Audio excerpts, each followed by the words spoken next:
Muy buenas tardes, queridos suscriptores de este canal.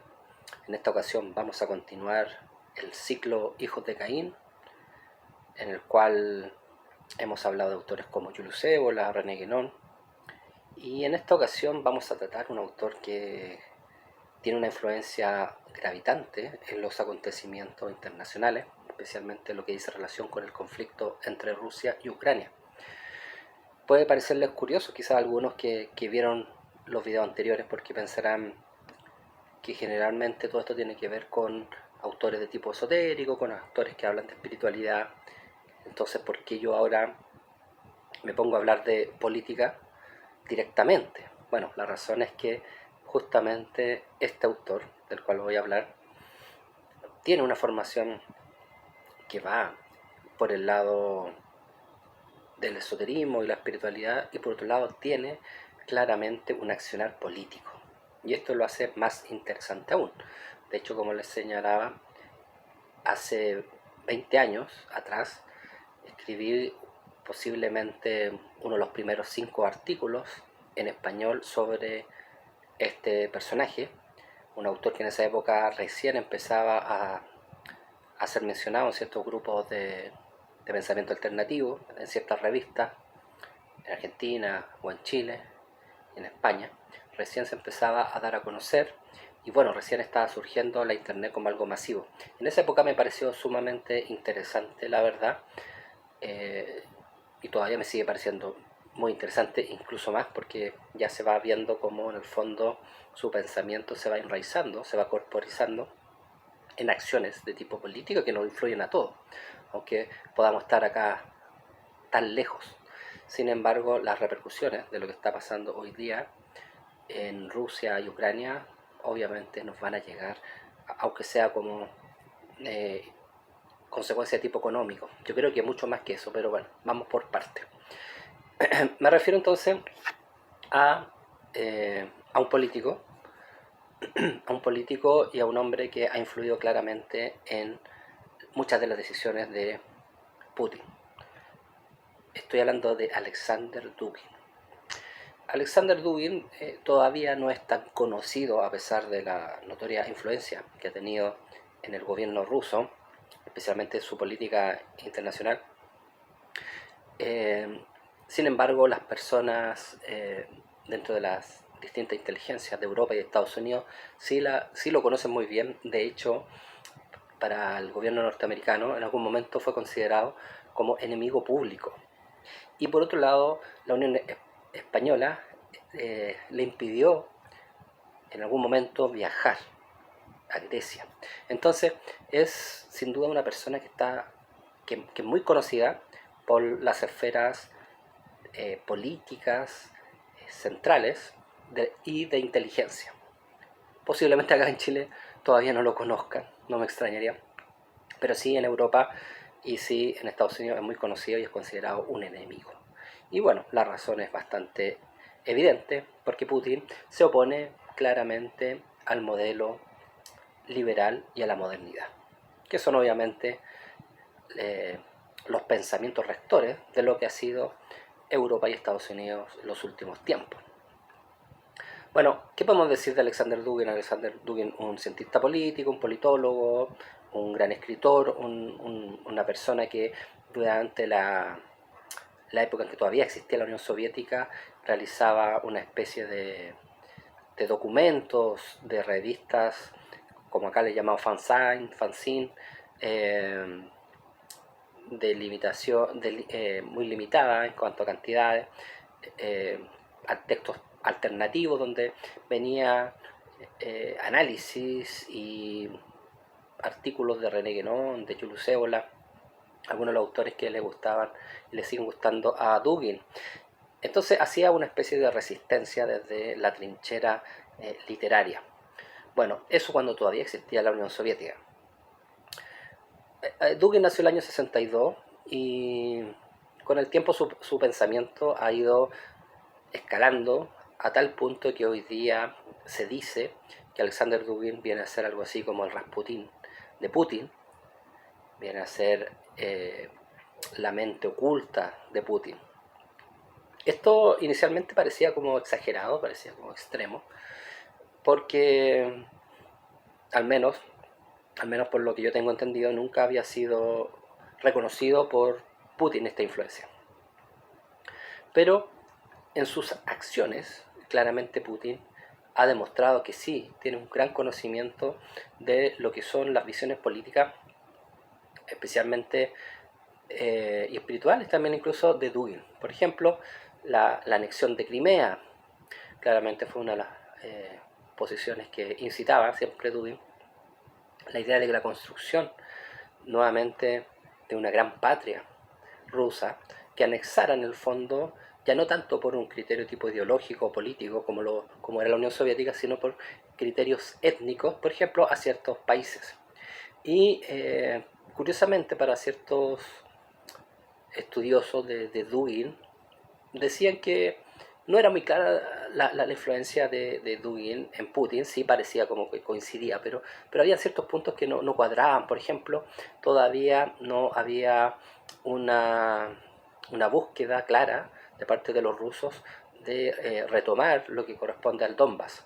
Y bueno, efectivamente el motivo, o uno de los tantos motivos, porque en realidad hay muchos motivos en esta última guerra, pero uno de los motivos al menos esgrimidos, al menos de los que se dicen, para la acción rusa justamente es como defender a ciertos nuevos estados que están en la zona del Donbass. Y bueno, justamente Dugin propiciaba hace tiempo, incitaba a la toma de dichos territorios para hacer construir entonces un gran espacio. Y esto es muy interesante porque en el fondo Alexander Dugin es deudor de grandes geopolíticos como Karl Schoffer. Entonces Karl Schoffer hablaba justamente de esta idea de los grandes espacios.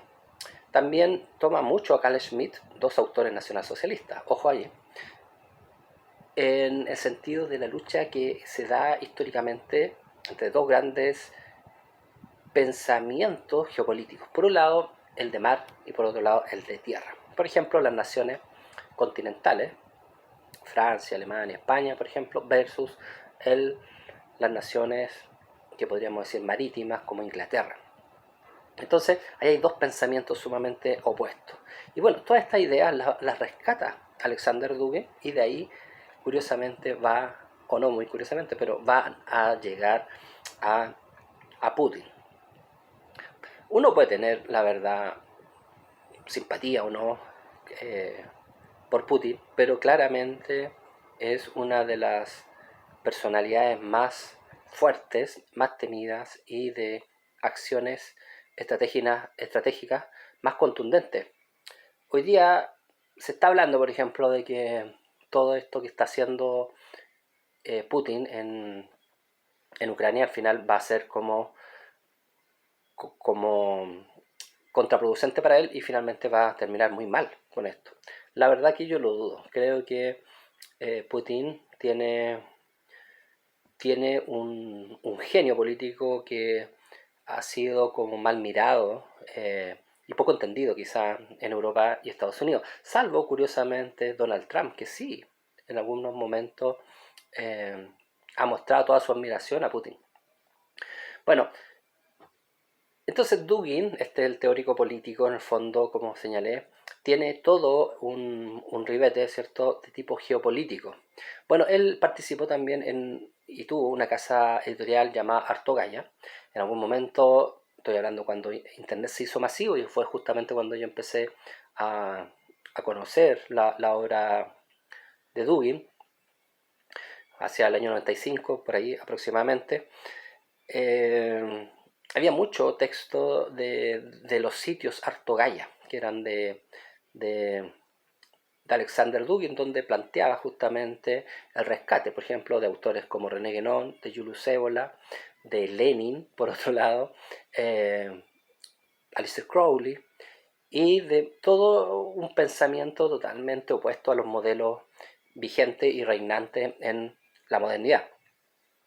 Estas tesis políticas fueron sin duda son uno de los asideros, uno de los pilares dentro del pensamiento de Alexander Dugin y que va a influir claramente a Putin, la construcción de los grandes espacios. En el fondo, para el caso ruso, la madre Rusia con todos sus distintos hijos, con todas sus otros países. Y eso también va a tener que ver mucho justamente con lo que es la cuarta teoría política, que es la que propicia Alexander Dugin y que rescatan muchos autores de la nueva derecha francesa.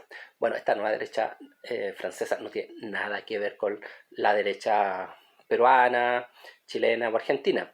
La nueva derecha francesa es un movimiento intelectual bastante poderoso, bastante que tiene hombres realmente geniales que intentan en el fondo ir más allá de los típicos pensamientos de derecha e izquierda, por lo cual algunos lo consideran que la nueva derecha no es más que son como el brazo armado quizás de intelectual, el brazo intelectual, mejor dicho, brazo intelectual quizá, o la cabeza quizá, de ciertos neofascismos. También a veces se hacen esas imputaciones. Yo creo que la verdad es como, creo que es como simplista esa visión. Si bien es cierto, claro, van a haber referentes que para muchos quizás, especialmente para gente de izquierda, pueden ser considerados como fascistas, eh, pero, pero hay muchas otras cosas más allá. O sea, es sumamente interesante lo que ha sido la nueva derecha francesa. Bueno, y entonces está este tema de la geopolítica como algo muy importante o un pilar dentro del pensamiento de Alexander Dugin y que ha tenido influencia justamente en la nueva derecha y en ciertos grupos nacionalistas europeos. Entonces, el pensamiento de Dugin no es un pensamiento intrascendente, no es un pensamiento sin consecuencias, sí tiene, y sin duda que está detrás de las actuales medidas que ha tomado Putin. Posiblemente, y vamos a hablar de un punto de vista frío, no un punto de vista siquiera humanista, sino un punto frío, un punto de vista de táctica militar, quizás este no era el mejor momento para la invasión a Ucrania, según algunos, pero por otro lado, sí puede haber un sentido toda vez que la decadencia de Occidente es tremenda. Eh, y me refiero no solamente a una cosa de tipo moral, sino en una cosa de tipo que podríamos hablar de la potencia, del poder. El poder de Occidente hoy día está prácticamente ubicado solamente en el poder económico, más que en la construcción de grandes ideologías o de una espiritualidad, solamente el factor económico. Si cae el factor económico, cae todo lo demás. Entonces, está en un periodo débil, donde está muy desmembrada, con muchas visiones distintas a veces entre distintos países de Europa. Por otro lado, el presidente actual de Estados Unidos no es Donald Trump, no es un personaje de gran carácter, la verdad. Entonces, no es, eh, si lo vemos desde un punto de vista táctico, estratégico, no ha sido mal el momento para una invasión a Ucrania. Yo no estoy hablando acá de lo justo o injusto de la guerra, del dolor de la guerra, no, solamente un punto de vista estratégico, pareciera que sí es un buen momento. Entonces, bueno, eso también hay que considerarlo. Bueno, los grandes espacios políticos, ¿cierto? Grandes espacios territoriales que van forjando justamente esta idea del euroasismo o eurasianismo, a veces aparece, pero me gusta decirle más lo eurasiático o el eurasismo, que en el fondo es una de las doctrinas que propicia Alexander Dugin en el fondo de la construcción de los grandes espacio que vincula, ¿cierto?, Asia y Europa, frente, por supuesto, al gran enemigo, el liberalismo y el capitalismo. Bueno, estábamos hablando hace un rato de la cuarta teoría política, que tiene que ver justamente con los modelos políticos. Bueno, ¿qué propicia o qué postula al respecto Alexander Dugin? Dugin señala que en la historia reciente de la humanidad podemos distinguir al menos tres grandes conceptos políticos y ideologías. Por un lado está el liberalismo, que nosotros conocemos muy bien acá en Chile, ¿cierto? Que viene a ser como la esencia de la modernidad. Por otro lado, el socialismo, por otro lado, el fascismo o los fascismos. Bueno, del socialismo va a venir comunismo, ¿cierto? Del liberalismo va a venir capitalismo. Y bueno, estaría como la última revolución ideológica con los fascismos que cayeron, pero cayeron desde un punto de vista militar. El socialismo cayó desde un punto de vista económico y finalmente el liberalismo es el que ha triunfado en todo el mundo. Incluso China, que puede parecer muy comunista, pero es solamente de un punto de vista, podríamos decir, del pensamiento, pero en su práctica diaria, en su organización económica, en gran parte, no todo tampoco, pero nadie puede negar que hay un espíritu bastante capitalista, incluso en China. Entonces, según Dugin, en el fondo el gran triunfador es el liberalismo porque en el fondo viene a ser la esencia de la modernidad. Ahora, ¿cómo parar esto? ¿Cómo parar el liberalismo? A través de lo que él llama la cuarta teoría política. En el fondo es la, la puesta en acción política de una idea heideggeriana, de Martin Heidegger, este gran filósofo alemán, también nacional socialista, llamada el Dasein. Y el Dasein, en el fondo, es el ser ahí, concepto filosófico que, claro, es quizás complejo de explicar, pero aquí tenemos que hacerlo de manera sencilla, que para Dugin, en el fondo, tiene que ver en un plano político con la relación de la persona o el individuo con su medio, ¿Dónde está el tema étnico, donde está el tema familiar, donde está el tema lingüístico, donde está el tema cultural? En el fondo es como la idea que teníamos nosotros, la mayoría de las personas, de nación. ¿Ya? Entonces, el Dasei en el fondo es aquello que permite que hayan distintas colectividades. El Dasei es como el espíritu de la nación en el fondo. Y bueno, ese espíritu de la nación o de las naciones, ¿cierto? Es lo que puede generar esta cuarta teoría política y lo que se puede oponer a la modernidad. Entonces Dugin plantea, por ejemplo, la posibilidad de una vuelta a la premodernidad y una vuelta a la tradición en el sentido de René Guénon y de Julius Evola.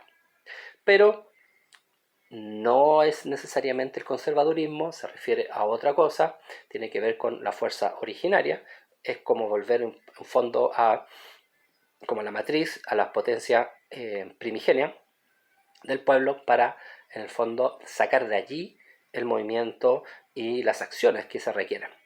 Pero bueno, esto lo vamos a ver en una segunda parte donde vamos a retomar la visión de Alexander Dugin, autor que, como señalé, es sumamente importante por la realidad de los hechos, por lo que está aconteciendo hoy día internacionalmente y porque demuestra que en el fondo eh, los grandes pensadores sí influyen a los grandes políticos. No, no quedan solamente en libros, como algunos piensan, sino vienen a ser como, de alguna manera, las cabezas para que estos hombres políticos, que son en el fondo el brazo, ejecuten ciertas acciones. Bueno, espero les haya parecido interesante este video. Próximamente haré una segunda parte donde hablaremos un poco de la influencia, que quizás es lo que a muchos de ustedes les va a interesar más, de las influencias de, de Alexander Dugin, qué autores ha leído, por qué yo digo que es un autor que está vinculado al mundo espiritual, que no es solamente de política. Hablaremos de tradicionalismo, hablaremos de René Guénon, de Julius Evola, hablaremos también de una política hermética, hablaremos de nuevas estrategias eh, en la visión política, ¿cierto? Y hablaremos también de la revolución conservadora, de una serie de temáticas que para Dugin son vitales y que de alguna manera también han llegado a Putin, especialmente lo que dice relación con las estrategias en política internacional. Bueno, espero les haya gustado el video nuevamente. Pueden suscribirse a mi canal, pueden participar también de las membresías para ver videos de tipo exclusivo donde tratamos temas vinculados especialmente al mundo espiritual, al simbolismo, al esoterismo, pero también videos donde hablamos también de esta literatura que a mí me fascina, que es la literatura de horror, especialmente en su visión cósmica, de horror cósmico, como autores como William Hobson, como Lovecraft, como Algernon Blackwood y otros más. Estamos en contacto entonces hasta la segunda parte de este video, que espero grabarla posiblemente mañana o pasado.